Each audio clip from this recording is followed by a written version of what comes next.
Sumainyo ang kapayapaan ng Diyos at muli sa watulong ng Diyos mga kapatid ay may panibagong episode na naman tayo ng ating programa, Ang Dating Landas. At kita ba natin itong pastora na ito na nangaral kamakailan lang sa LRT at nag-viral dahil ang kanyang ginawa ay public disturbance, pagamat siya ay nagsasalita daw kuno ng salita ng Diyos ay puro self-interpretation naman dahil ang kanyang ginagawa ay pagre-recruit ng mga miyembro para marami na silang miyembro sa kanilang simbahan.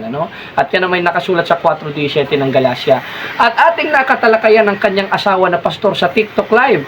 At dito natin mapapanood na hindi man nang nakaporma at ating pinagalitan at nilekturan sapagkat ang sabi sa 1:13 ng Tito, ang patotoong ito'y tunay dahil dito, sawayin mong may kabagsikan sila. Kaya para hindi na tayo magtagal, mga kapatid, mga kababayan, ating panoodin ang video.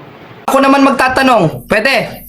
Pwede. O sige, ngayon, ito ang tanong ko, Pastor. Dito sa nabasa ko sa King James Version 16:11, sang-ayon ka ba na yung faith o Catholic faith na ito, theologically and biblically speaking, referred sa 16:18 of Book of Matthew, patunay na ito ay pananampalatayang Katoliko? Referred ba? Hindi. Okay, ngayong hindi referred ito, therefore sinasang-ayunan mo na ang pananampalataya ng mga unang Kristiyano ay hindi nakasaklaw kay Kristo, kundi sa utak mo lang? Tama o mali? Patunay na mali ang interpretasyon mo. Hindi ako naniniwala. Hindi ako. Tama mali? Ako na. Nagtanong ka Tama na. mali? Ako na nagtanong ka na eh. Walang tama maling sagot dito. Walang hindi. Ang sagot ko dyan, hindi ko kinikilala na ang Roman Catholic Church ay connected sa mga early Christian. Moderate, Iba turo nyo. Pastor, wala akong sinabing early Christians. Ang tanong ko sa iyo, yung faith ba ng mga unang Kristiyano na tinawag dito sa 16:11 na Catholic faith, sang-ayon ka ba na ito'y referred? Itong 4:1 of 1 John 4:1 sa 16:18 of Book of Matthew. Sang-ayon ka ba? Sabi mo hindi. Ngayong hindi, therefore mali pala ang pananampalataya ng mga unang Kristiyano? Hindi. Yes o no? Wait lang. Yes or no? Ang sabi mo, yung sa 1611, yung sa Catholic faith, sa Matthew 16:18. Yes or no, Pastor? Hindi yes or no. Tapos tinanggal mo. Lalala.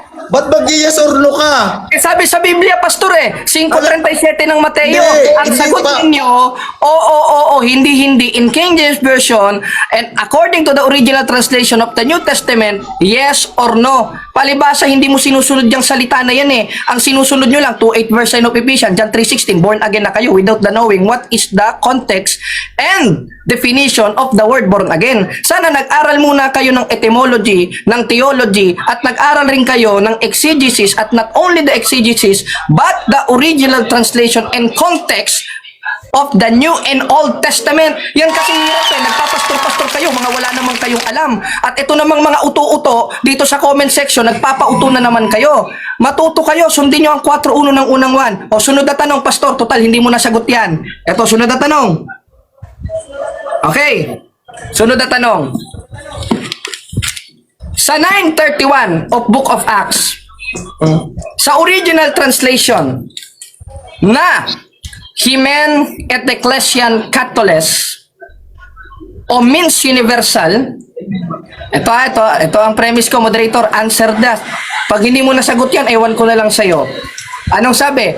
The word Catholes, according to the original translation of the New Testament, this is not a Catholic edition and not only Catholic version.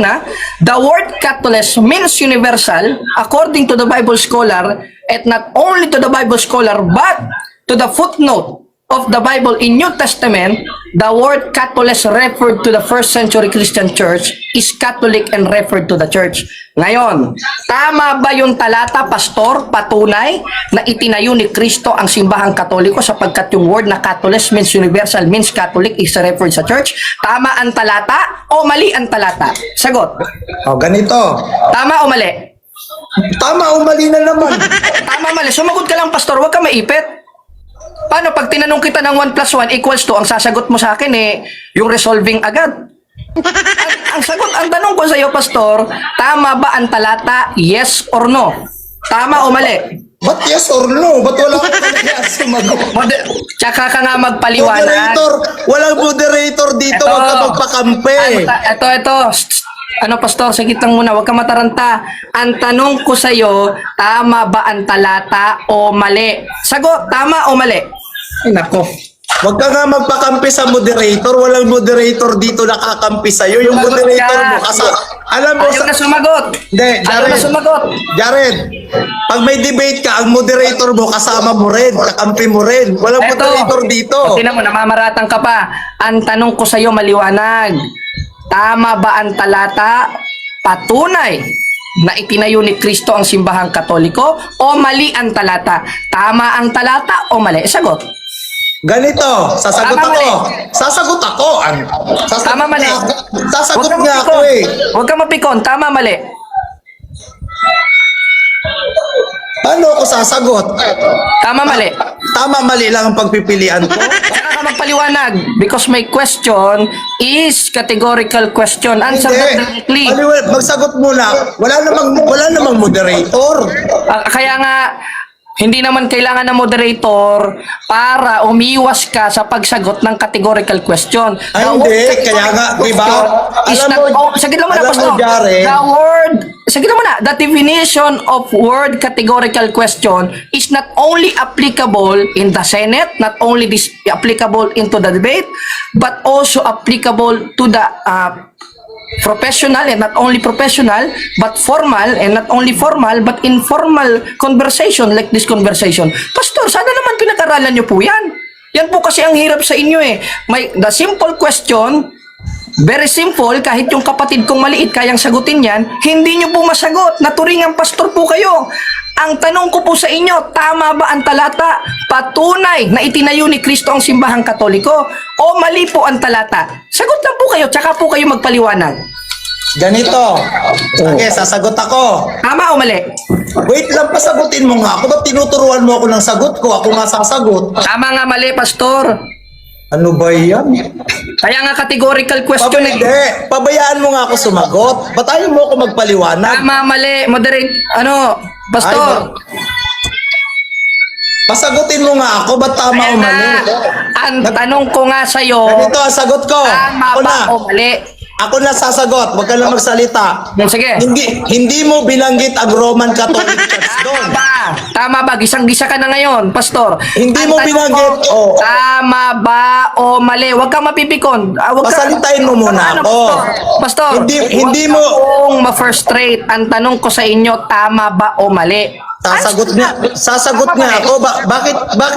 Sasagot nga ako? Paano ako sasagot na hindi ka Paano naman... ka sasagot eh? Hindi ka naman sumasagot ayon dun sa tanong ko. Ang tanong ko Sasagot- nga sa'yo, tama ba o mali? Ayaw mo naman sagutin. Ano ba naman yan, no? Oh, i-mute daw kita. Oh. Ganito, Jared. Hindi mo binanggit yung Roman Catholic Church. Dirty. Hindi mo binanggit yung Roman Catholic Church doon sa sinabi mo. Ang binanggit mo lang Catholic faith. Tama Agree ba ang ako. talata o mali? Minumute mo na ako, natatakot. Agree ako sa talata pero hindi Roman Catholic yun. Oh, kita mo, taas ka ng kamay. Okay na, ito na, pastor. Ito na, pastor. Next Sige. question, pastor. Next Sige. question. Oh, di ba? Okay, next question. Hindi, ito sasagot ako. Ito'y ref. Di ba? Hindi, nag-yes or no na ako, di ba? Sasagot ako. Sasagot pa ako, nag-yes or no na Sagot. ako eh. Sasagot pa ako, di ba? Sagot. Sabi mo, nag-yes or no, di ba? Sasagot pa ako?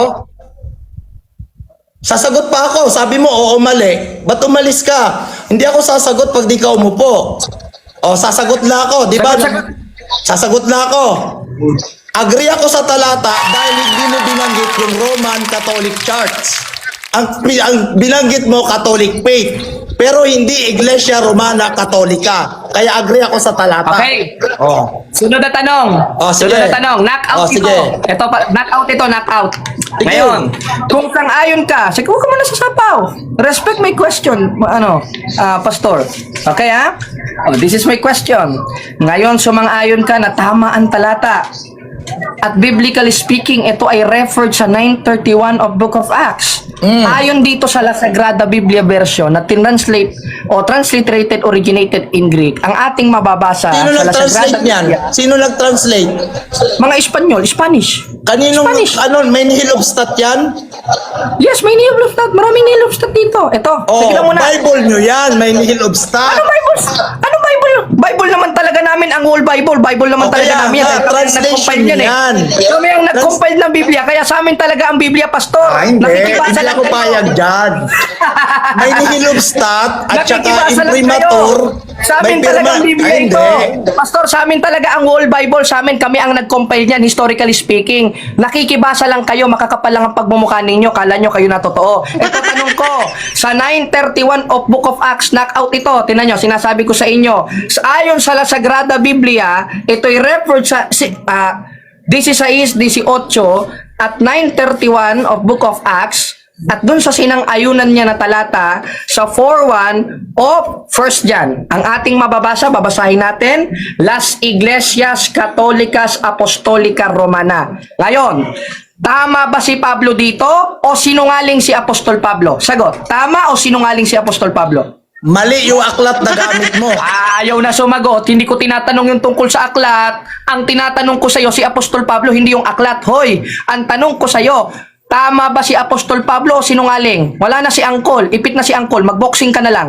Hindi si Pablo nagsabi niyan. Aklat niya yan. Hindi pala si Pablo nagsulat ng unang Korinto? Sino nagsulat ng unang Korinto kung hindi si Pablo? Yung books nyo, translation nyo Hindi, yan. ang Hindi tanong yan ko sa'yo, galing sabi kay mo kasi, Pablo. hindi si Pablo ang nagsalita. Ngayon, sino ang nagsulat sa 9:31 of Book of Acts? Si Pablo o ikaw? Sino nagsulat? Anong translation gagamitin mo ng Bible? Ano na? Ang tinatanong ko sa'yo, our topic is not about the translation, about the Ayaw, Diyan ka sabihin mo tumalon. kung anong translation ng Bible Diyan ka gagamitin mo. tumalon. Ang tanong ko sa'yo, maliwanag na maliwanag, ayaw na sumagot eh. Kita nyo ha? Sino ang nagsulat ng aklat ng unang Korinto at aklat ng gawa kung hindi si Pablo? Sino? Sino nagsulat? Anong translation Sino gagamitin mo? nagsulat? Anong Sagutin translation ko ng mamaya, Sagutin Bible? mo muna yung tanong ko. Wag mo sa akin Kaninong ibabalik. Bible? Hindi ka Kaninong makasagot Bible eh. babasahin mo? Ang tanong ko sa'yo, maliwanag. Sino ang nagsulat ng unang Korinto? Pag Bible namin si Pablo, pag Bible mo hindi. Si Pablo, Bible namin si Pablo. Okay, si Pablo. Pag Bible namin Okay, si okay. Pablo. Pag Bible Okay. mo hindi. Okay. Ngayong si Pablo, ano ang aking tama ba si Apostol Pablo nung Mali binanggit yung, niya sa Sagrada mali yung Biblia? translation na gamit Saglit mo. muna. Saglit muna. Ano ka ba naman? Sumasapaw ka agad eh. Naiipit kasi eh. Okay. Ngayon, kung si Pablo, sa 9:31 of Book of Acts ang ating mababasa sa La Sagrada Biblia na transliterated in original translation in Greek, baka hindi mo pinag-aralan yan ha, ang mababasa natin Las Iglesia Católica Apostolica Romana. Tanong, sinungaling ba dito si Apostol Pablo o ikaw ang sinungaling, Pastor? Sagot. Hindi ko tanggap yung translation na hawak mo. Hindi ko naman tinatanong yung translation eh. Ang tanong ko sa'yo, sinungaling ba si Apostol Pablo o ikaw ang sinungaling? Naipit na, tinan nyo sa 5.9K na nanonood, ayaw na sumagot. Kung kaanib kayo ni Pastor, lumayas kayo dyan. Walang paninindigan tong Pastor na to. Ang tanong ko sa'yo, tama ba si Apostol Pablo o sinungaling? Sagot. Yung translation mo, hindi sulat ni Ayaw na Pablo. sumagot. Ulit-ulit na naman. Ang tanong ko sa'yo, tama ba si Apostol Pablo dito o sinungaling? Sagot. Dito tama si Pablo, sa'yo hindi. Ayun! Dito tama si Pablo Salamat dito. si Apostol Pablo sa Biblia. Salamat. Dito, sa translation Sunod na mo, tanong. hindi. Okay, sunod na tanong. Dito Okay. sa amin, sa Bible namin, Salamat. tama si Pablo, sa'yo hindi. Okay, ngayon sabi mo, Bible namin. Nung year 4 o 5 AD, meron na bang born again Christian na nag-exist nun? Meron o wala? Hindi naman kami nag-exist ngayon lang, kasama kami sa Antioch. Hindi pala sila nag-exist. Therefore, hindi nila Biblia yan sapagkat wala silang inambag sa Bible compilation nung year 4 o 5 AD. Kumbaga pumulot lang ng panty, nagsuot lang ng panty na hindi sa kanya, ipit. Ano sabi Sabi ko, hindi lang, sabi ko, sa hindi lang comment, kami. Diwata Pares overload daw, sabi sa comment, paano mo sasagutin yan? Diwata ka daw. Bro, sabi ko, hindi lang kami ngayon nag-exist, kasama kami sa sa Antioch, yung kay Jesus Christ, doon kami hindi ngayon, Ayusin mo pandinig mo, bro. Sabi ko, hindi lang kami ngayon nag-exist. Wala na, patutsada na lang yan. Patutsada na lang yan, naipit na eh. Di ba? Ala, ang dami-daming nakikinig, bro.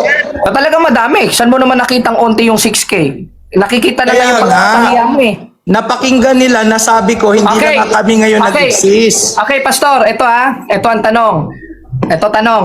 History. Oo. Nag-aaral ka ba ng history? Saan babasahin yung history? Sa Bible o sa encyclopedia? Anong encyclopedia? Basahin natin sa Google. Ito ha. Nakarelate yan sa Bible? Oh, nakarelate sa Bible to. Nakarelate sa Saan Bible. din sabihin mo rin sa akin Tignan kung mo saan na. mababasa? Tignan mo na. Ito. Ayon dito sa kasaysayan, sa world history, the born-again Christian movement is start and begin in South America. Tanong, ayon sa aking nabasa, saan nag-umpisa ang born-again Christian? Sa South America o sa impyerno? Patunay na galing kang impyerno. Saan ang galing? Sa South America, ayon sa kasaysayan, o sa impyerno, patunay na galing kang impyerno? Sagot. De, bro, wait lang, bro. 3, 4, 5, Bro. 6, 7, 8, 9, 10. Oh, wala na. Knockout na. Hindi naman na nasagot. Diba? Bro, may sasabihin ulit ako sa iyo, bro.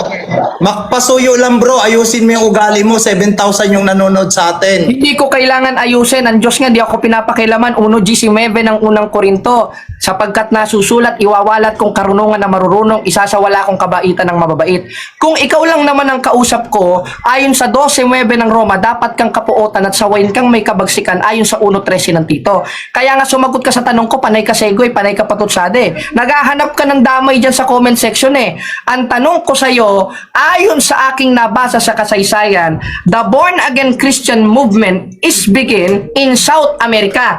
According to the references that I read tonight and this time, saan galing ang born-again Christian movement? Sa Sa John, South America o sa impyerno? Categorical. sa John 3:3. Ayon nga maliwanag eh. Ayon sa kasaysayan, saan nag-umpisa. Hindi ko pinababasa ng Biblia, mamaya tayo pupunta dyan. Sumagot ka muna dito, sa South America o sa impyerno? Sagot. Sa John 3:3 ko nga nabasa.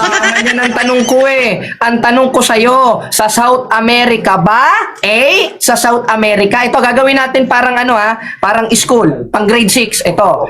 Ayon sa nabasa ni Brother Jared Almasora, sa kasaysayan, saan nag-umpisa ang born-again Christian movement? Sa South America? B, sa impyerno. O, sagot pastor, sagot po kayo. A o B? Sa John 3:3. O, wala. Bagsak ka na agad. Kung ako teacher mo, 70 ka. Bakit ayaw mo sumagot sa A o B? Okay, ipagpaliban na natin yan.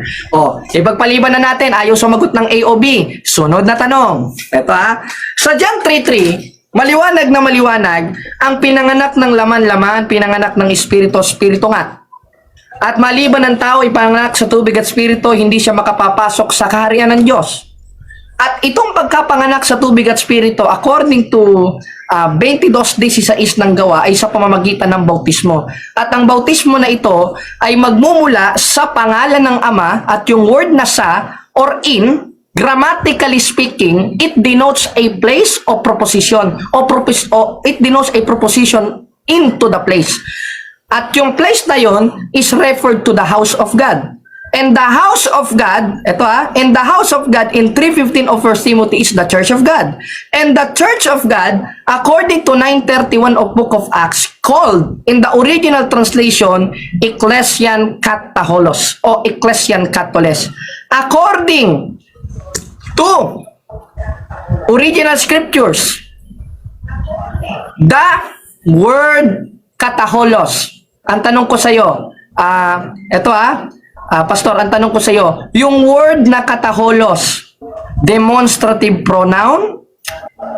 Demonstrative pronoun o undemonstrative pronoun? Sagot, Pastor. Ang nakalagay doon, etymology universal. Ang tanong ko sa iyo, maliwanag, Ang grammatical. nakalagay nga doon sa etymology universal nga, universal. Ipit na. Ang tanong ko sa iyo, is that demonstrative pronoun o undemonstrative pronoun? Answer my question. Etymology nga, universal nga nakalagay. Wala akong tutol, universal naman talaga nakalagay dyan. But I need you to clarify, grammatically speaking, is that a demonstrative pronoun o undemonstrative pronoun? Sagot. Paano mo nasabi kung demonstrative at saka undemonstrative? Tinan mo, paano mo nasabi? Ano ka ba, yung kalbong nakulong nagsasalita? Paano mo nasabi? Ha? Ang tanong ko sa'yo,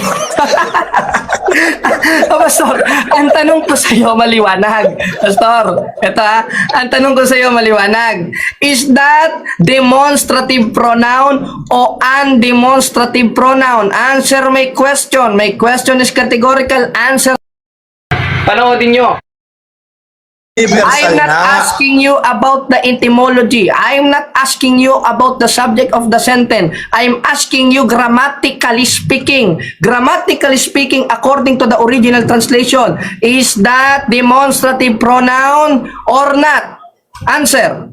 Universal nga, ikaw na magsabi ano siya. Para Ask sa'yo, you, ano siya? That is you. I'm not even asking you if that is universal or ununiversal. My question, grammatically speaking, according to the original translation, is that demonstrative pronouns referred to the church? Proof that the founded church by Jesus Christ is the Catholic Church, or is that undemonstrative pronouns? Demonstrative pronoun or undemonstrative pronoun? Answer my question. I'm not even asking you about the universal etymology. That is not our topic. Your answer is irrelevant according to my question. My question is that demonstrative pronouns proof that the Roman Catholic Church is founded by Christ, or is not demonstrative pronoun? Ikaw na magsabi, ikaw na magsabi. Ikaw na magsabi. Hindi mo po alam. Sige, sabihin mo. Hindi mo po alam. Sagot po. Sige, sabihin mo na, sabihin mo na. Hindi mo po alam, Pastor. Hindi, sabihin mo na nga. Hindi mo po alam. O, sabihin mo na, sabihin mo na. Bago ko sabihin, umamin ka muna. Hindi mo po alam. Sabihin mo na. O ngayon, magtuturo tayo. Ito ang lesson for today. O, student natin si Pastor. Our lesson for today is about the Greek grammar according to the 931 of Book of Acts. Ha? That is our subject for today. O for tonight, Pastor. Now, my question is, answer my question. This is not even a compound question and a speculative question. And this is not also is leading question. This is not leading question. My question is very simple. According to the Greek grammar of 931 of Book of Acts, the word kataholos, is that demonstrative pronoun or undemonstrative pronoun? Answer my question. Ba't di mo pa sabihin kasi? Please, Pastor. Sabihin mo na nga, ikaw na nga magsabi para mabilis tayo. Pastor, have mercy to your viewers and followers. Have mercy to your followers. Kung naawa ka, sabihin mo na para mapakinggan namin. My Huwag mo na patagalin. question, I'm not questioning myself. I am not crazy like you, Pastor. I am questioning you. Kaya nga, para mabilis, kung naawa ka sa question sagutin mo na nga, bro. Sabihin mo na. Sabihin mo na, bro. My question is categorical. Hindi, My sabihin mo question- na nga, bro. Sabihin mo na, bro. Sabihin mo na para mabilis. Pasuyo lang, sabihin mo na. Ikaw nga tinatanong namin, Pastor. tas ako Sabihin naman mo na nga tatanungin eh. mo. Ano ka ba Sabihin mo naman? na. Sabihin mo na, bro. Pasuyo. My question is very simple. Sabihin mo na nga. Sabihin mo na. Sagit lang muna, Pastor. I'm not done yet. I'm not done yet, Pastor. I'm not done yet. Nakikisuyo na nga ako. Sabihin mo na yung punto mo para matapos na tayo. Let me finish my question, Pastor. Okay. Ano ba? Iingon na ba? Ug unsay punto nimo ba aron masabtan ba mo na? Ug unsay gusto Ang nimo akong punto, mutubag ka sa akong pangutana. Dili ka mutubag sa akong pangutana nga ingani ba? Aron matapos na ta tubagan na ingna na ug unsay punto nimo aron masabtan namo ba? Kay gani sa akong pangutana Tagalog. nga gikan. Sabihin mo na bro kung ano. Sabihin mo na kung anong punto mo. Sabihin mo na punto mo. Sige, sabihin mo na yung punto mo. My point is Hindi ako, ito, bro, hindi ako naniniwala na sa Acts 9:31 ay Iglesia Romana Katolika ang sinasabi doon na sa Kataholos. Yun, hindi ako naniniwala na Iglesia Katolika Romana sa Acts 9:31. That's why I'm asking you grammatically speaking. If Yun that na nga is sagot ko nga, yun na nga sagot ko kasi doon din yun I'm babagsak, not bro. done yet, Pastor. I'm not done yet. Let me finish my question. Huwag ka pong maipit, Pastor. Naiipit ka po eh. Okay. My question, grammatically speaking, according to the original translation, if the Catholic Church is not founded by Christ, according to 9:31 of Book of Acts, the word kataholos referred in 16:18 of Book of Matthew, is that demonstrative pronoun or not demonstrative pronoun? Answer my Sabihin mo question. na nga, sabihin mo na. Basta hindi ako naniniwala na Iglesia Romana Katolika yun. That's why I'm asking you because you are not believe that is the Roman Catholic Church.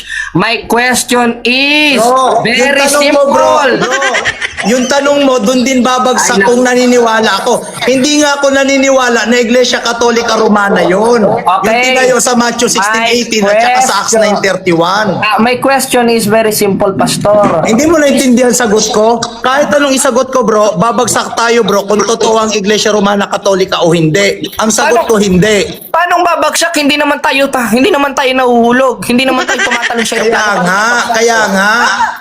Kaya nga, bro, ang sagot ko, hindi Iglesia Katolika Romana ang sa Acts 9:31 at saka That's Matthew why 16:18. that is Ba't not my kailangan question. ko- ba't That kailangan is ko not pa my sumagot question, ng Pastor. demonstrative? Hindi yan ang tanong ko, Pastor. Kaya Ang nga, tanong bro, ko, bro. sumasapaw ka na eh. Hindi, ang gusto mong Tumatapang i-establish, ka na, Pastor. ang gusto mong i-establish doon sa tanong mo is mapatunayan na totoo kayo. I'm not Hindi nga ako naniniwala doon. Pastor, hindi ako nag-establish. Nagtatanong ako, nangutana Kaya ako. nga, Tumapunin hindi mo. nga ako naniniwala na Iglesia Katolika Romana ang Acts 9:31 Okay, at saka tapos Matthew ka na. 16:18. Tapos ka na. Oo. Tapos ka na. Okay. Kung hindi ka naniniwala, kaya nga ako nagtatanong eh. Oo. Sabi mo, hindi Iglesia Katolika Apostolika Romana ang nasa 9:31 of Book of Acts. Oo. Now, my question is this. Listen to my question. Paminaw. Paminaw, Jud. Paminaw. Naminaw ko, maayo. Ayaw magsapaw-sapaw. Oy, dili ka magsapaw-sapaw ha. Pamuda na dili ka to Kristohano. Okay. This is my question. Ano? Kung hindi ka naniniwala na hindi Iglesia Katolika ang nasa 9:31 of Book of Acts, grammatically speaking, according to the original translation, the word kataholos, is that demonstrative pronouns or undemonstrative pronoun? Answer my question. You're not even answering my question. Ano ba yan? Hindi ka naman nakakaintindi. Hindi ka ko na sumasagot hindi- sa tanong ko eh. Ba't masasagutin mo pa ako doon? Hindi na nga ako naniniwala na Hindi mo ka-Roman pala alam. Catholic. Hindi mo pala alam. Ba't nga papasagutin mo pa ako Hindi doon? mo pala alam, Pastor. Hindi na nga ako naniniwala na Iglesia Romana I'm Katolika not yun. asking you if you are believe is that Catholic or not. My question is about the Greek grammar of the 9:31 of Book of Acts. Ayan kasi ang hirap sa mga pastor na bobo at hindi nag-aral. Halos lahat ng pastor ng born again ganyan. Hindi nag-aral. Hindi nag-aral ng mga born again na pastor kaya ganyan. Hindi nila alam kung ano ang subject of the science. Alam lang nila etymology. Ang alam lang nila theology. That's why I'm asking you about the original translation and the Greek grammar, the 9:31 of Book of Acts. If not, kung hindi yan Iglesia Katolika, grammatically speaking, is that demonstrative pronouns or undemonstrative pronouns? Huwag mo na nga itanong sa akin yan kasi hindi na nga yan Iglesia Hindi nyo Katolika alam. Romana. Sabihin nyo lang po, Pastor, kung alam nyo o hindi. Alam nyo po ba o hindi? Bro, nakakaintindi ka ba ng sagot? Hindi ka naman sumasagot sa akin eh. Bro, kasi ganito, bro. Maintindihan yan. Bro, kasi ganito. Paliwanag ko lang sa'yo, bro. Ang pinag-uusapan natin kung totoo kayo o hindi. Ang sagot ko, hindi kayo totoo. O kaya nga nagtatanong ako sa inyo, Pastor eh. Kailangan mo pa na mag-stay ako sa tanong na yan. Ito, Pastor, wait nga lang. Ito, kukuha nga ako dito ng mga libro. Ako pa naman. Ba't kailangan pa mag-stay ako dyan sa tanong na yan? Hindi na nga ako naniniwala sa inyo. Ito, Di ba gusto mo lang naman patunayan na tama kayo? Ano ba naman yan? Okay dapat meron ka bang ganto? Ano ba yan? Wala ka palang ganto, salamat. Okay. Greek interlineal ito, Pastor. Sige, marunong ka sa Greek? Okay, kahit pa paano marunong po tayo. Ano? Okay. On you. Okay, ang tanong ko po sa inyo, Pastor. Labas na tayo sa 9:31 ng Book of Acts, Pastor. Di na kita pipilitin dyan, ha? Okay.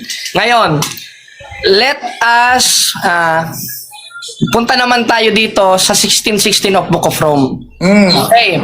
Okay. 16:16. Matthew 16:16. Hindi, Magbatihan kayo ng banal na halik, kayo mga Romans. magkakapatid. Not Matthew, Romans Okay. 16:16. Magbatihan. Sige. Okay. Paliwanag muna ako, Pastor, bago ko magtanong. Okay? Okay. Sa 16:16 ng Roma, ang ating mababasa dito ay mga iglesia ni Kristo. At basahin yung mga natin. iglesia ni Kristo, ayon sa aming doktrina, sa Catechism of the Catholic Church 811, the Church of Christ is the Catholic Church. This is my question, grammatically and terminologically speaking. In 16:16 of Book of Rome, according to the original translation in Greek, because the New Testament is originated translated in Greek, is Ecclesiae to Christo. This is my question. Grammatically speaking, what is the word ecclesiae nominative o vocative? Yan po ang question ko. Sa 16:16 ng Roma, sa original translation, ang word ba na ecclesiae sa Greek nominative o vocative? Sagot. Okay bro, sasagot Nominative ako, o bro. vocative? Okay, ganito. Kasi bro, ayoko magpanggap na alam ko yung nominative at saka ano yung isa? Vocative. Ngayon, ano ang nominative? Paliwanag mo. Ikaw nga tinatanong ko, tapos ibabalik mo Paliwanag naman sa mo akin. muna, di ko Dirty na alam eh. tactics mo yan, Paliwanag Pastor mo. eh. Dirty tactics mo yan. Kanina mo pa binabalik yung mga tanong ko sa'yo. Binabalik mo sa akin kasi hindi mo alam para makapag-isip ka kung ano isasagot mo. Nag-google ka dyan. Ako hindi ako Bakit mo nag-google ako dito. sagutin ng hindi ko alam? Hindi ako nag-google dito. Anong AI? Ha? Hindi nga, ganito nga. Hawak ko lang dito ito. Ang hawak Kaya ko nga, lang ganito, Jared. Okay. Wait lang, brother Jared. Wait lang. Bro, kasi inaamin ko po sa 8,800 nating viewers na hindi ko alam yung nominative at saka ano yung isa? Ayun, salamat. Hindi mo pala alam. Thank Sige, you, ano yung Pastor. isa? Ano yung isa? Vocative o nominative? Okay, hindi mo Kasi pala alam. mga terms nyo yan sa Okay. debate, di ba? Ano yung nominative? Explain mo. Sunod na tanong, Pastor. Sunod na tanong. Ito. Hindi, sabihin mo Ngayon, hindi muna alam. ano yung nominative. Saglan mo na. Ano ka ba naman? Hindi mo pala nasasagot yung tanong ko. Papatutsadahan muna ako ng ano? Papatutsadahan muna ako ng tanong. Yan kasi, tinan nyo mga kapatid, sa 8,000 na nanonood, yan ang dirty tactics ng pastor na ito. Pag hindi niya alam sagutin, itatanong niya doon sa nagtatanong sa kanya. Therefore, hindi niya talaga sinusunod ang 3:15 ng unang Pedro na dapat handa sa pagsagot. Simple lang ang tanong ko. Una, demonstrative pronoun o undemonstrative pronoun? Ayaw sumagot. Binabalik sa akin. Bakit? Hindi niya kasi alam eh. Pangalawa, the word ecclesiae in the original translation of the 16:16 of Book of Rome, is that nominative o vocative? Hindi niya rin alam. Tapos itatanong sa akin. Kahapon, halos isang oras ka nang nagtatanong sa akin, ba't hindi mo ako pagbigyan na ako naman ang magtatanong sa iyo? Kaya tinan nyo, mga kapatid, mga kababayan, sa lahat ng live netong ni Pastor, halos lahat siya ang nagtatanong. Bakit? Sapagkat pag siya ang tatanungin, ganyan ang gagawin niya. Anong gagawin niya? O maliwanag na maliwanag, ibabalik niya yung tanong o yung tanong sa kanya pag hindi niya kayang sagutin. Kaya nga, maliwanag na maliwanag mga kapatid. Una, kung talagang ikaw ay mangangaral, dapat alam mo yan. Hindi yung ano ka lang ng Biblia, dati kang lasenggo, dati ka sa kulungan, dati ka nagsasyabu, pero hindi ko sinasabing nagsasyabu ka. Tapos, tsaka kayo magbabasa ng Biblia, naging pastor na kayo, o ayun, sa Diyos na kayo, dapat na kayong paniwalaan. Dito natin nakikita, mga kapatid, mga kababayan, na itong mga pastor ng born again at baptist, mga bobo sa Biblia. Yan ang totoo. Huwag na kayong magpanggap na sa Diyos kayo dahil ginagamit nyo ang Biblia naming mga Katoliko para magbait-baitan at para makapamera sa aming mga kabataan. At hindi lang sa mga kabataan, kundi sa mga katandaan. Tapos na yan.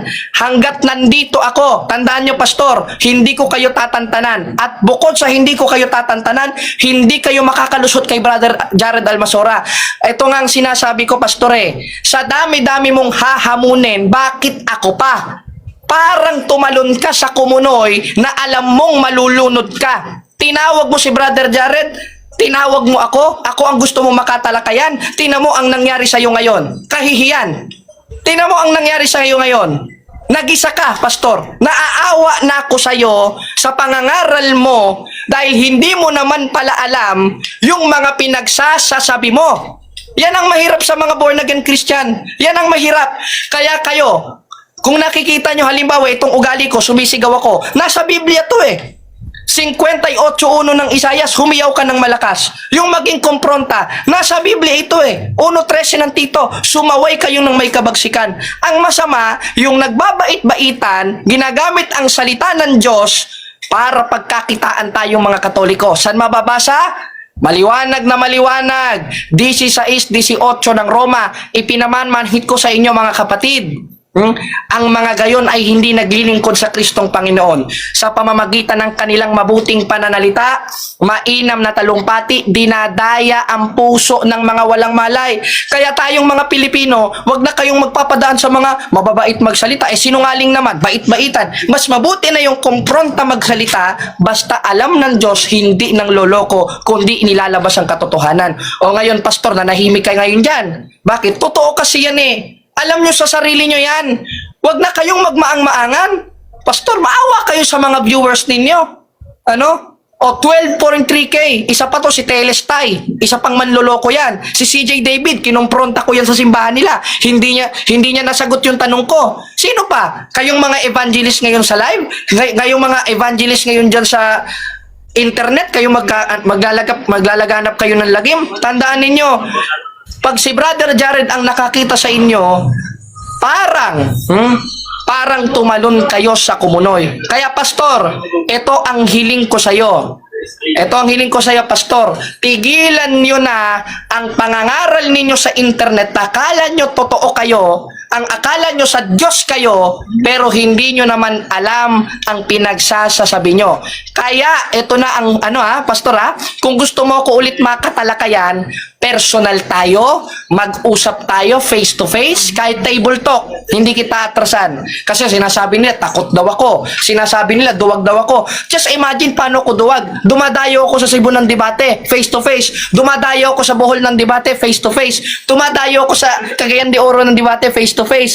Nung debate namin ni Karashid Indasan, doon mismo sa loob ng mosque nila, face to face. Paano akong takot? Wala po akong inaatrasan.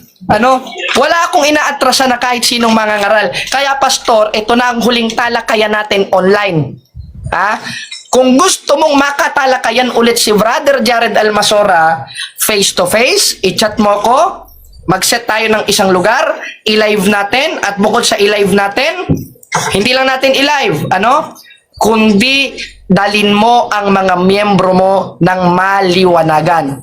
Ayan ang challenge ko sa iyo, pastor. Kung talagang totoong sa Diyos ka, isama mo ang asawa mo, isama mo mga miyembro mo, isama mo anak mo, isama mo ikaw.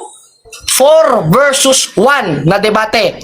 Ginagarantya ko sa inyo, babalik to sa simbahang Katoliko. Kaya pastor, God bless sa iyo at salamat sa pakikipagtalakayan na ito. Naawa na ako sa iyo, kaya titigilan ko na to. Ayoko nang ipahiya ka. 14K na ang nanonood. Ayoko nang magpahiya ng tao. Retired na ako dito, sa totoo lang eh. Retired na ako dito eh. Busy na lang ako sa mga gawain ko sa Panginoon eh. Pero pag sa ganito, natalakayan, I'm already retired. Yan po ang sinasabi ko.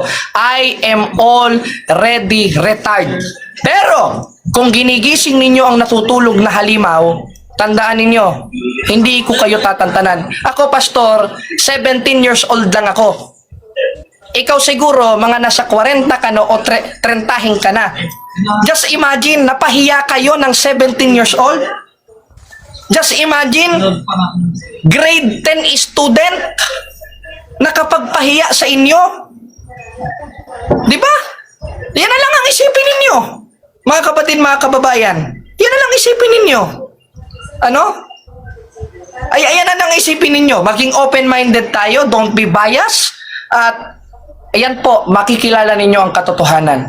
Kaya ito ang huling pakikipagtalakayan ko sa iyo, pastor. Kung gusto mo kung makatalakayan ulit, i-chat mo ko face to face. Kahit sa loob ng simbahan nyo na yan, mag-live tayo, directly question and answer. Magtanong ka, hindi kita sasapawan, sasagot ako. Magtatanong ako, huwag kang sasapaw, sasagot ka. Ayon sa Biblia. At hindi lang ayon sa Biblia, kundi ayon sa referensya.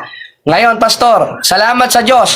At sa mga nanonood, sa mga nagsasabi sa akin na addict, etc., hindi nyo po kayang patunayan yan. Ano? At yan lang po ang ating masasabi. God bless sa iyo, Pastor. Ipinapanalangin ko kayo sa kaligtasan ng iyong asawa na dahil sa publicly lumalabas siya, sumusugod siya sa mga LGBT community. Papanalangin ko siya for his safety o para sa safety niya. Dahil nararanasan ko rin yung pang-uusig na ginagawa niya during my preaching na publicly. Gusto ko nga rin sumama sa inyo pero magtanong muna ako sa kanya para para magkaroon siya ng safety for ipanalangin ko kayong mag-asawa, ipanalangin ko ang buong simbahan ninyo na sana ay maliwanag na maging safety kayo at hindi lang kayo maging safety kundi makahanap rin kayo kung alin ang katotohanan. At yung katotohanan na yun ay na kay Kristo, na sa 28:20 ng Mateo ay sumasakal ng simbahan. Pasensya na sa aking mga nasabi, Pastor, sa personal attack, etc. Mga Kristiyano tayo, nagiging prideful ang usapan na ito. Ayoko na nito dahil retired na nga ako dito. Kung gusto mo ulit ng talakayan, try ng face-to-face. At hindi lang face-to-face, kasama mga miyembro mo para sa katotohanan. Yun lang mga kapatid. At sa ngalan sa Ama, ng Sana, ng Espiritu Santo, mabuhay ang Simbahang Katoliko. God bless.